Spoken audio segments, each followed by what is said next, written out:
പിണറായി വിജയന് എക്സലോജിക്കുമായി ബന്ധമില്ല എങ്കിൽ ബന്ധമുള്ള അടുത്ത സഖാവ് ആര്?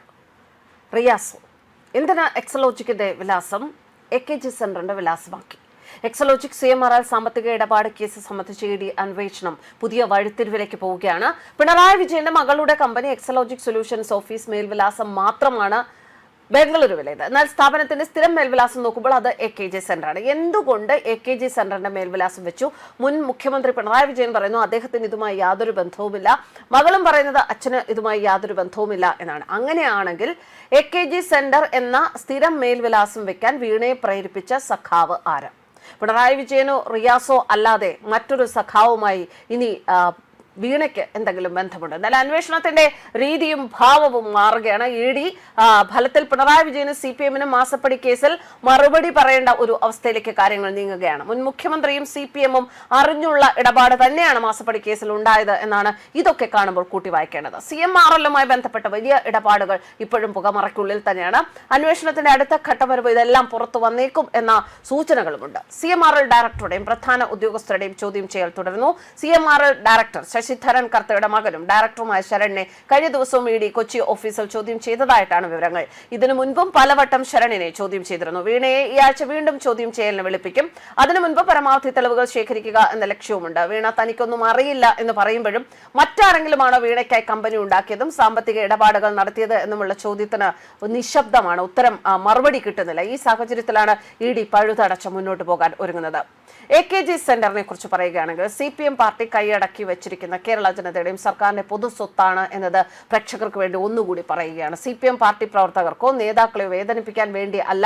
അതിലെ സത്യങ്ങൾ അങ്ങനെ തന്നെയാണ്, ജനങ്ങൾ അറിയേണ്ടുന്ന കാര്യങ്ങൾ തന്നെയാണ്. നമുക്കറിയാം ഇത് സംബന്ധിച്ച കുറെ ചർച്ചകൾ കഴിഞ്ഞ വർഷങ്ങളിൽ നടന്നതുകൂടിയാണ്. ഇന്ത്യയുടെ ദേശീയ നേതാവും കമ്മ്യൂണിസ്റ്റ് പാർട്ടിയുടെ നേതാവുമായിരുന്ന AK ഗോപാലൻ എന്ന AKGയുടെ ബഹുമാനാർത്ഥം സ്ഥാപിച്ച AKG പഠന ഗവേഷണ കേന്ദ്രം CPM-കാരുടെ പാർട്ടി ഓഫീസും ആസ്ഥാന മന്ദിരവുമായി മാറിയത് എങ്ങനെ? അന്തരിച്ചപ്പോൾ അദ്ദേഹത്തിന്റെ സ്മരണയ്ക്കായി ഒരു അനൗപചാരിക സർവകലാശാല, പണ്ഡിതന്മാർക്കും സാമൂഹിക രാഷ്ട്രീയ രംഗത്ത് പ്രവർത്തിക്കുന്നവർക്കും പരസ്പരം അറിവും അനുഭവവും കൈമാറാനുള്ള ഒരു സ്ഥാപനം. ഈ രീതിയിലാണ് AKG പഠന ഗവേഷണ കേന്ദ്രം ആരംഭിക്കുന്നത്.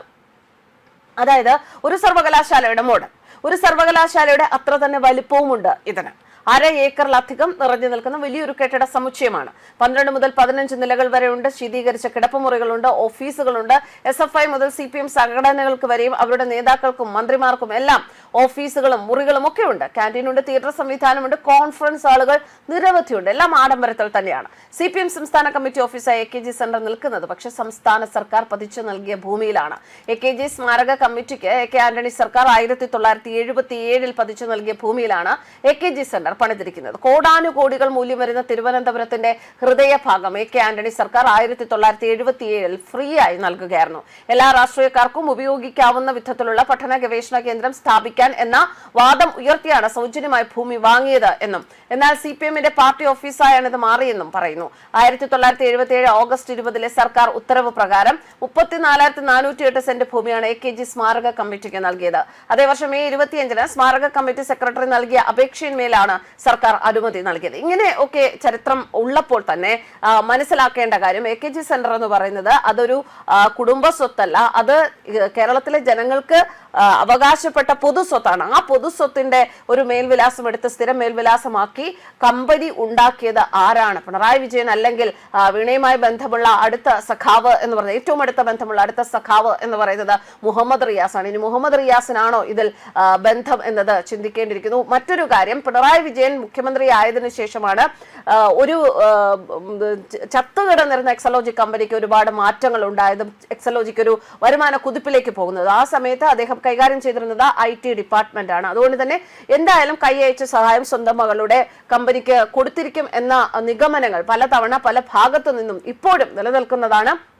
മറ്റൊന്ന്, ഇങ്ങനെ ഒന്നും താൻ അറിഞ്ഞിട്ടില്ല എന്ന് പറയുമ്പോഴും ED നീങ്ങുന്നത് ആ ഒരു പഴുതുകൾ അതെല്ലാം മുന്നിൽ വെച്ച് തന്നെയാണ് ED മുന്നോട്ട് പിണറായി വിജയന് ഇതുമായി ഉള്ള ബന്ധം എന്താണ് എന്നത് അന്വേഷിക്കുന്നത്. എന്തായാലും എന്തുകൊണ്ട് AKG സെന്ററിന്റെ മേൽവിലാസം എക്സാലോജിക്കിന്റെ സ്ഥിരം മേൽവിലാസമായി? അപ്പോൾ AKG സെന്ററിലുള്ള ആരാണ് പിണറായി വിജയനും അല്ലെങ്കിൽ റിയാസിനും ഒക്കെ വീണയുടെ ഈ ഒരു കമ്പനിയിലൂടെ ഒരു സപ്പോർട്ട് നൽകിയത്, ഒരു പിന്തുണ നൽകിയത് എന്നതുകൂടി ഇപ്പോൾ പുറത്തു വരേണ്ടുന്ന ഒരു സാഹചര്യമാണ്. ആ നിലയ്ക്ക് തന്നെയാണ് പിണറായി വിജയനിലേക്ക് വീണ്ടും ഈ അന്വേഷണം ചെല്ലും, പിണറായി വിജയൻ ഉത്തരം പറയേണ്ടുന്ന ഒരു സാഹചര്യം ഇഡിക്ക് മുന്നിൽ ഉണ്ടാകും എന്ന ഒരു നിഗമനത്തിലേക്ക്, ഒരു വിലയിരുത്തലിലേക്ക് ഇപ്പോൾ എത്തുന്നത്. ന്യൂസ് ഡെസ്ക് കർമ്മ.